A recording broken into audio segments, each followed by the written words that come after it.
everybody, Camille, Faux Masters. I'm here with a little hands-on demo. As you see, I have my HPLP gun. We're going to talk top coats today.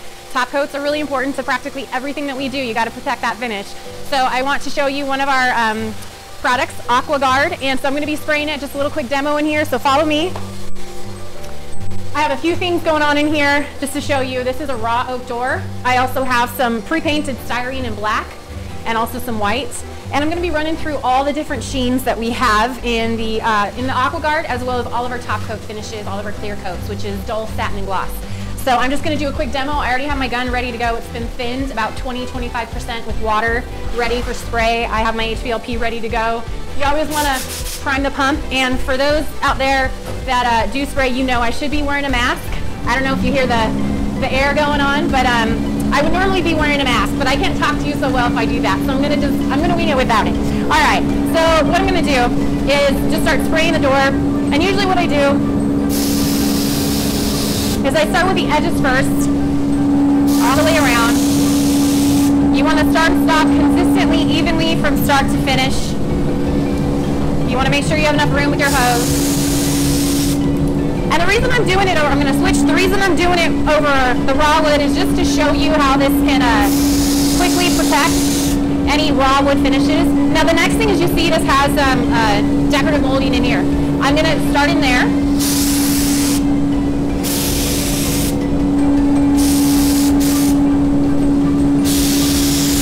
And then what I like to do is come over the entire top from start to finish.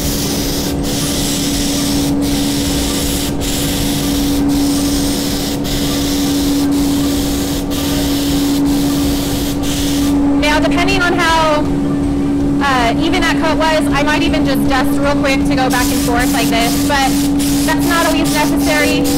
But I just want to show you how nicely this stuff sprays. I am spraying the dull right now, so when this dries, this is going to be on the matte side. Now, if you take it satin, it's obviously going to bump up the sheen a little bit, and of course gloss is going to be shiny. So I'm going to go ahead and spray some other ones over here. So this is just raw white styrene, and I'm going to go ahead and spray this.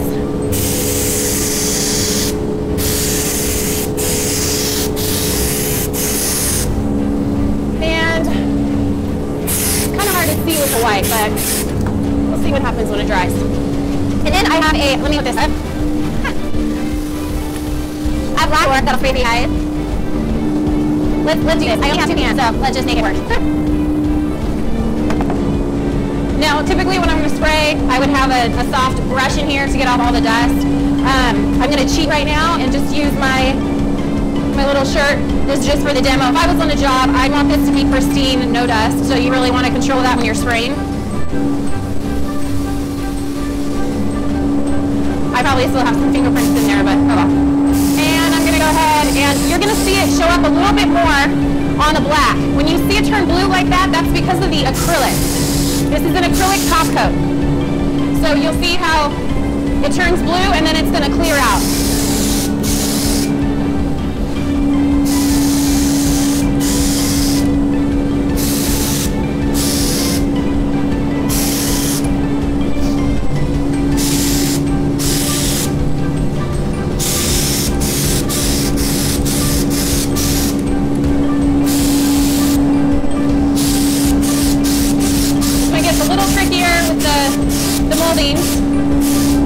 So you'll see it looks really cloudy right now. That is going to change when it dries, so don't be afraid of this. This is what it does. And I'll be back to show you the satin and the gloss. Okay, so what I'm doing is I'm mixing the AquaGard with water. I have to thin it in order to spray it. You can't spray it full strength, it's not going to be pretty. So this is AquaGard Satin. So this is going to be middle grade sheen, right in the middle of dull and gloss. So I have to stir it really well. And then every time I'm working with a clear coat, I strain it through a comb strainer. Even if it's a brand new container of product, I don't mess around. So what I'm going to do is I'm actually going to mix it into this cup first with water. So I'm going to take a cup of material. So I have my AquaGard Satin.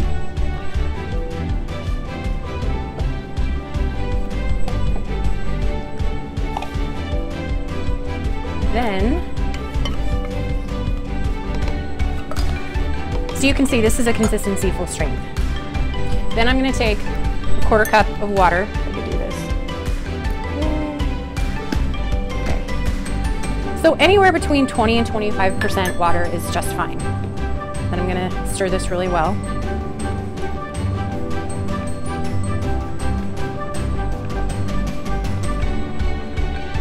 And even if you thin it with water, it will still keep really nice on the shelf. So even if you mix your material up and you have it left over from a job, don't worry about the water messing up your product for future use. It'll stay nice for a while. Okay, so this is mixed well. Then what I do is, because I have my HVLP gun here, I'm gonna put the cone strainer right over this. It just makes it way easier. And then I'm just gonna pour it right in. So that way if there's any clumps, any dried materials, any debris or particles, I don't want that going through my gun. So this is like the final step to a beautiful finish.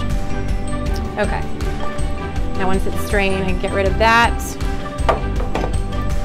And then I can put the lid back on, it's screwed in place. I'm not really gonna have to mess with the fan settings because I already have it ready for spraying. So now I'm gonna hook it up to the HVLP, we're ready to go. So I got my HVLP. It has a pneumatic end right here that attaches in like a snap. I'm gonna turn it on. And I always want to test out before I start spraying anything. I want to get the material pumping through the fan. You can see that. It also helps me to see if I need to adjust how much I'm spraying, right? So I can turn it up, turn it down, whatever I need to do. So I think I'm good. The other way to test it is on like something dark or on paper, like if you have a rosin paper. So I can even take this box, just give it a quick spray. I can see the materials coming out, so I'm pretty good to go on that. All right, so I just have another raw oak door here. I'm gonna do the same thing. Start from one end to the other, along the edges.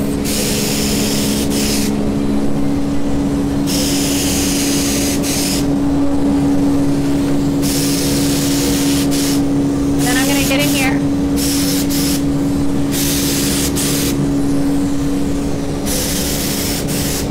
Now, you guys see that? That was water from my gun after washing it out, okay? So, this is the thing not to do, because you don't want that happening. If this was like a finish for a job, and that was like wet paint, I would be not very happy right now. So, the trick is to make sure all your parts of the gun are dry before you do that. Just a little note of what not to do. Sometimes that's helpful to see. Now, I'm just gonna spray the whole top.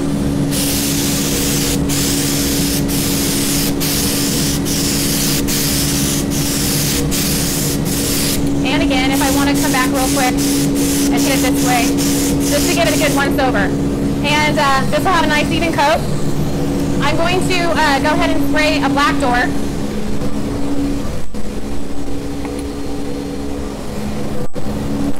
And you can see this door doesn't really have that much detail going on, so this is going to be a little straightforward, but I do have to mind that it has a steep inset panel that I have to be able to angle and get the material in there. Start with my edges, nice and consistent.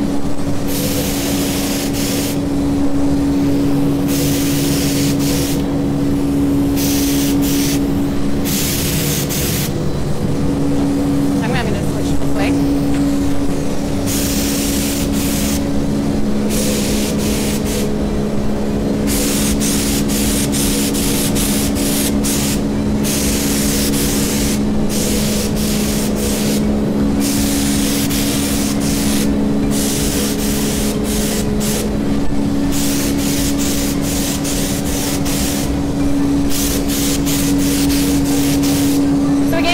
The acrylic takes it to this blue haze that is going to completely clear out when it dries. So this is how you know it's still wet, it's still fresh, and then it'll clear out and dry to the sheen that you chose.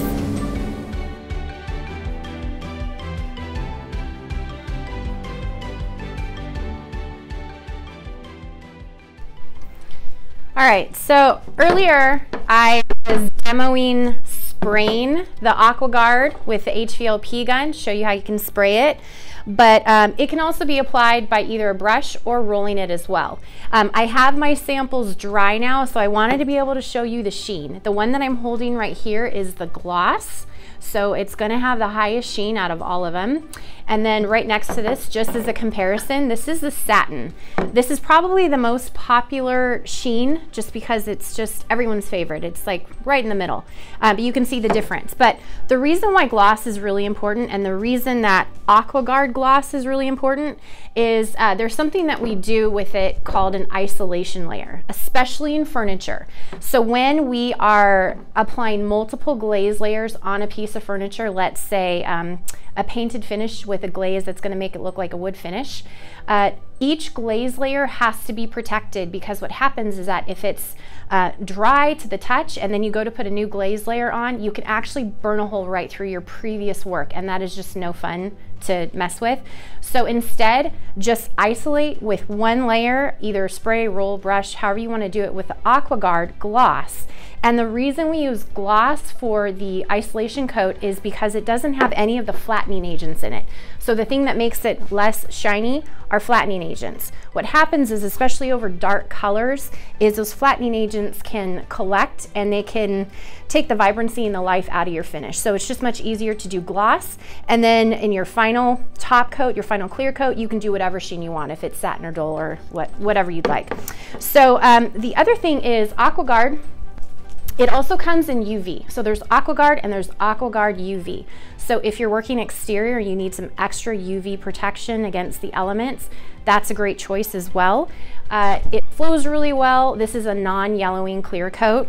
It's really hard, very durable, anti-sagging. This is an excellent product for a concrete sealer, actually. So if you're working over either concrete floors or any type of exposed concrete, this would be an excellent product for that. But I also want to demo for you rolling it just so you can see it. So right now I have this black sample board, just black paint on it, and I'm gonna roll. I already have some in a tray. So I'm just gonna roll on a coat, nothing fancy.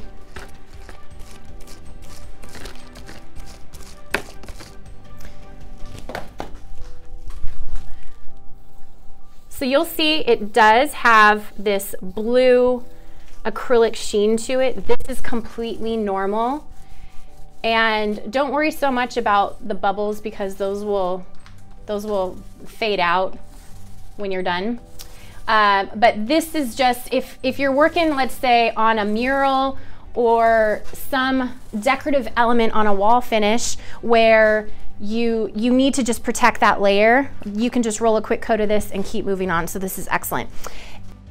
So the other thing that AquaGard is really good for is, let's just say you're going to do a paint and glaze finish. You have an existing, maybe low grade or low quality latex paint on the wall and you want to glaze.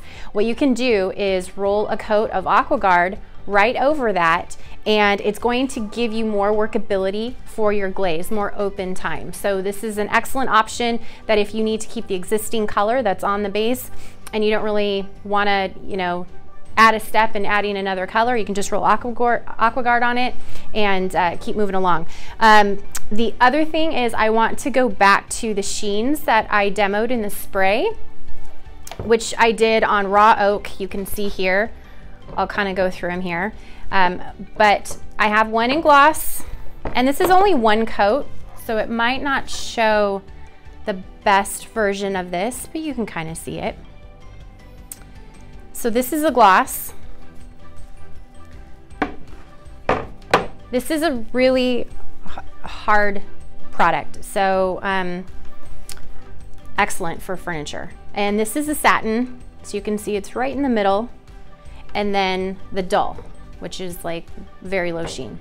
Now the other thing, just to throw a custom option at you, is sometimes I get requests for, well, can I have it somewhere in between gloss and satin? Or can I have it somewhere in between satin and dull? Absolutely, you can just take equal parts or whatever ratio you want to do of your different sheens and mix it that way. So that's always an option too. So you can kind of you can control the sheen as much as you want. It does bond really well to plastic and tile and glass even. So this is a really universal product that can be used for just so many different things. It's definitely one of those products you need to have in your toolbox for anything, furniture, countertops, walls, cabinetry, any of that. Definitely for isolation coat, so if that's something that you are already doing, AquaGard is the way to go. If you have any questions about this product or any other products, we'd love to hear from you. Check out our website, fauxmasters.com. Email us, call us. We are here to help, and we'd love to know how you're using this product if you're already a fan.